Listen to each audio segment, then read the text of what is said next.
आज होता गुरुवार. आम्ही जाणार होतो स्वामीच्या केंद्रात आणि त्याआधी आम्ही आयुषला घेऊन जाणार होतो दवाखान्यात, का तर त्याची तब्येत बरी नव्हती. डोळ्याला रांजणवडी आली होती आणि वेंड आलं होतं.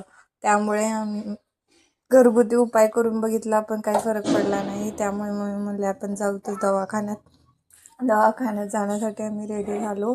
आयुषची बघा किती घाई गडबड चालू आहे दवाखान्यात जाण्यासाठी. आणि तिथे थोडा नाश्ता केला आणि घरी आल्यानंतर बघ मामाची किती काळजी. मामाला डबा कॉलनीमध्ये सर्वांना सामान वाटप केलं होतं. रांगोळीचा पुडा दिलेला आहे आणि आपल्याला दरवाजाला लावायला तोरण असतं ना ते दिलेलं आहे. वाती दिलेला आहे, तुटणे दिलेलं आहे आणि साबण दिलेले आहे. मोती साबण आपली नक्षीचं दिलं आहे.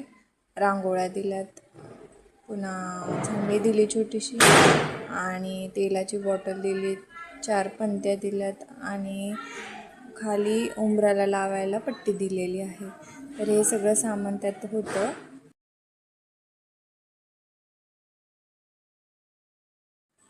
त्यानंतर आम्ही गेलेलो होतो स्वामींच्या केंद्रामध्ये. इथे आल्यावरती मनाला खूप शांती भेटते आणि मस्त वाटतं. आणि मंदिर बघा ना किती छान आहे. मला तर तिथे घरी जाऊच वाटत नाही, इथेच बसू वाटतं. आरती वगैरे झाली होती आणि सगळ्यांनी प्रसाद वगैरे घेऊन घरी गेलेले होते. आम्हालाच थोडा उशीर झाला होता यायला.